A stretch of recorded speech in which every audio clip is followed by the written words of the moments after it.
চিকেনের তো আপনারা বিভিন্ন রকম রেসিপি বাড়িতে বানিয়ে থাকেন, কিন্তু আমি রিকোয়েস্ট করব একবার অন্তত এই রকমভাবে চিকেনটা বানিয়ে দেখুন।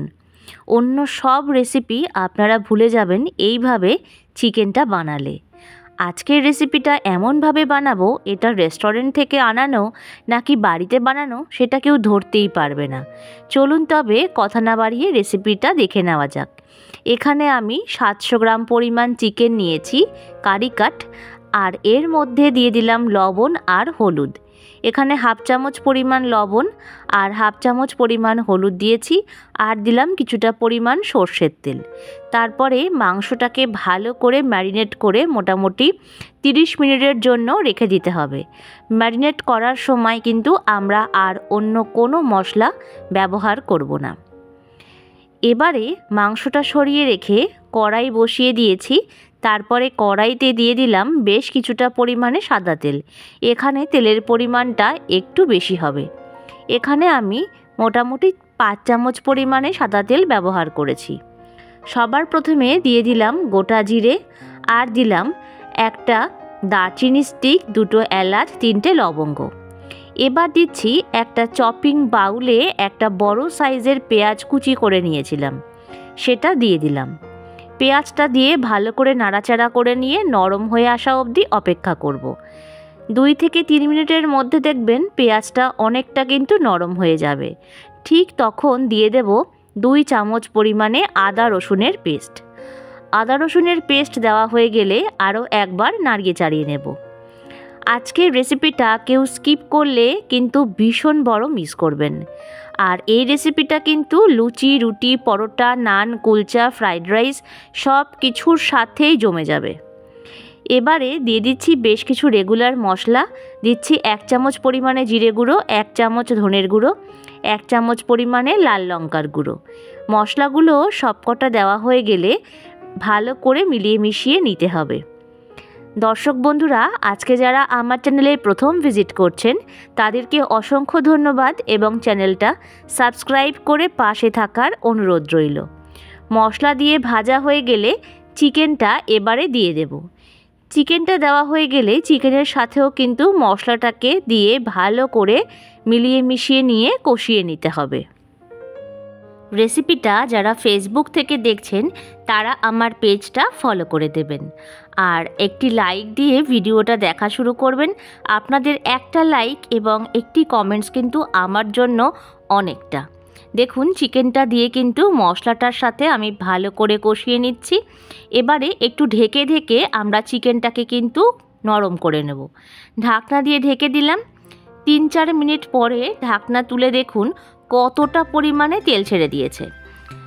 এবার চিকেনটাকে কিন্তু আরও একবার মিলিয়ে মিশিয়ে নিতে হবে। বারে বারে চিকেনটাকে একটু নাড়িয়ে চাড়িয়ে উল্টে পাল্টে দিয়ে ঢেকে দিলে পরে কিন্তু চিকেনটা বেশ সুন্দরভাবে সেদ্ধ হয়, আর চিকেনটা কিন্তু খাবার সময় যথেষ্ট টেস্টি হয়। রেস্টুরেন্টে গিয়ে তো আমরা বিভিন্ন রকম চিকেনের রেসিপি অর্ডারও করে থাকি, তার মধ্যে এই রেসিপিটাও কিন্তু অন্য রকম। রেসিপিটার নাম জানতে হলে পুরো ভিডিওটা কিন্তু দেখতে হবে। দেখুন এখানে তেল ছেড়ে দিয়েছে, তাই এবারে আমি 3 চামচ পরিমাণে কাজু বাদাম বাটা দিয়ে দিলাম। এখানে আমি 7টা থেকে 8টা মতন কাজু বাদাম ভালো করে পেস্ট করে নিয়েছিলাম, সেটা দিয়ে দিলাম। কাজু বাদাম দিয়ে কিন্তু আরও একবার নাড়িয়ে চাড়িয়ে নিতে হবে। আর এই সময় অবশ্যই গ্যাসের ফ্লেমটা মিডিয়ামে রাখবেন, কারণ কাজু বাদাম দেওয়ার পরে কিন্তু গ্যাসের ফ্লেমটা বাড়ালে তলায় লেগে যাবে আর খেতে একদমই ভালো লাগবে না। 4-5 মিনিটের জন্য ঢাকনা দিয়ে ঢেকে দিয়েছিলাম। এরপরে দেখুন আরও কতটা তেল ছেড়ে দিয়েছি। পুরনো বন্ধুদের জানাই অনেক অনেক ভালোবাসা আমাকে এতটা সাপোর্ট করে এগিয়ে নিয়ে যাওয়ার জন্য। আর নতুন বন্ধুদের তো অসংখ্য অসংখ্য ভালোবাসা যারা আজকে আমার চ্যানেলে প্রথম ভিজিট করেছেন। কাজু বাদাম দিয়ে কষিয়ে নেওয়া হয়ে গেলে 3 চামচ পরিমাণে টক দই ভালো করে ফেটিয়ে আমি দিয়ে দিলাম। এখানে টক দইটা ভালো করে ফেটিয়ে নিয়ে ব্যবহার করবেন, নচেত টক দই কিন্তু গরমে দেওয়ার পরে ফেটে যায়। তাই ভালো করে ফেটিয়ে নিলে আর সেই সমস্যাটা কিন্তু দেখা দেবে না। টক দই দেওয়ার পরে দেখবেন জল ছাড়া শুরু করে দেবে, তাই ভালো করে মিলিয়ে মিশিয়ে নিতে হবে আর ঢাকনা দিয়ে কিন্তু ঢেকে দিতে হবে।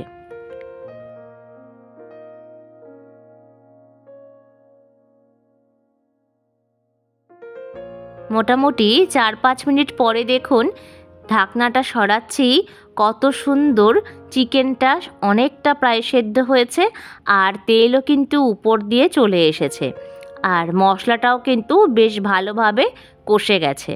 তাই আরও একবার নাড়িয়ে চাড়িয়ে দিচ্ছি। চিকেনটা মোটামুটি 80% আমরা এইভাবে সেদ্ধ করে নেব। দেখুন কত সুন্দর কিন্তু লো ফ্লেমে আমি গ্যাসটা রেখে দিয়েছিলাম, তেলটা উপর দিয়ে ছেড়ে এসেছে আর কালারও কিন্তু অনেকটাই চেঞ্জ হয়ে গেছে। এবারে চিকেনটা যেহেতু 80% সেদ্ধ হয়েছে, এবার মেন উপকরণটা আমরা দিয়ে দেব। তার জন্য দেখুন এখানে 2টো টমেটো আমি কিউব করে কেটে নিয়েছি। একটু বড় সাইজের করে কিউব করলে দেখতেও সুন্দর লাগে আর খেতেও ভীষণই ভালো লাগে। আর একটা বড় সাইজের পেঁয়াজকেও একটু কিউব করে কেটে নিয়েছি আর একটা পেঁয়াজের থেকে আরেকটা পেঁয়াজকে কিন্তু আলাদা করে রেখে দিয়েছি। এবারে একটা প্যান বসিয়ে তার মধ্যে দিয়ে দিলাম 2 চামচ পরিমাণে ঘি। ঘিটা এখানে 2 চামচই ব্যবহার করতে হবে। আর যদি আপনাদের চিকেনটা বেশি থাকে তাহলে সেই জায়গায় আরও একটু ঘি লাগবে।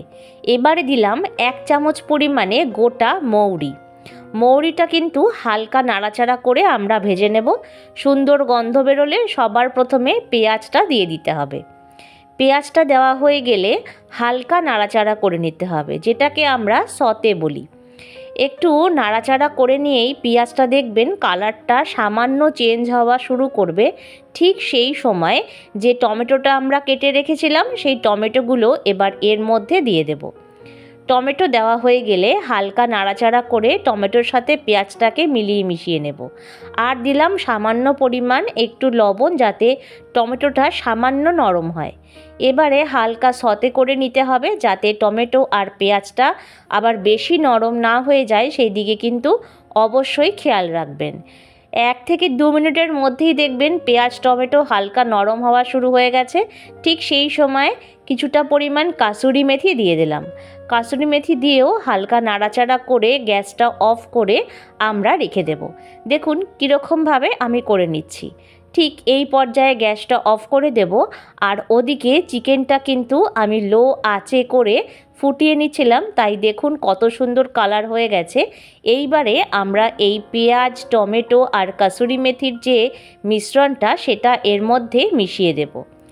মেশানো হয়ে গেলে এবারে ভালো করে চিকেনের সাথেও পেঁয়াজ টমেটো আর কাসুরি মেথিটাকে কষিয়ে নিতে হবে, যাতে মৌরি কাসুরি মেথি আর পেঁয়াজ টমেটোর ফ্লেভারটা ভালোভাবে চিকেনের সাথে মিলেমিশে যায়। দেখুন কত অপূর্ব এখনই দেখতে হয়েছে।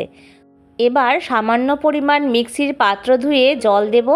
আপনারা আপনাদের বাড়ির মেম্বার অনুযায়ী জলটা বুঝে ব্যবহার করবেন। জল দেওয়া হয়ে গেলে কিছুক্ষণের জন্য এটাকে ফুটতে দিতে হবে, মোটামুটি 2 থেকে 3 মিনিটের জন্য। যেহেতু আমাদের 80% চিকেন সেদ্ধ হয়েছে, তাই সামান্য জল দিয়ে এটাকে ফুটিয়ে নিতে হবে। ফুটে উঠলে পরে দিয়ে দেব কিছুটা পরিমাণ ধনেপাতা কুচি। তারপরে আরও একবার নাড়িয়ে চাড়িয়ে নেব, যাতে ধনেপাতাটা বেশ সুন্দরভাবে মিলেমিশে যায় আর একটা সুন্দর ফ্লেভার তৈরি করে। ফুটে উঠলে পরে দিয়ে দিচ্ছি সামান্য পরিমাণে গরম মশলার গুঁড়ো। তারপর আরও একবার নাড়িয়ে চাড়িয়ে নেব। তাহলে তৈরি হয়ে গেল আমাদের চিকেন দো পেঁয়াজা। ভিডিওটা ভালো লাগলে লাইক শেয়ার আর কমেন্টস করবেন, আর ফেসবুক থেকে দেখলে আমার পেজটা ফলো করে দেবেন। নতুন বন্ধুদের চ্যানেলটাকে সাবস্ক্রাইব করে পাশে থাকার অনুরোধ রইল। প্রত্যেকে ভালো থাকবেন, সুস্থ থাকবেন। ভিডিওটা এতক্ষণ দেখার জন্য অসংখ্য ধন্যবাদ।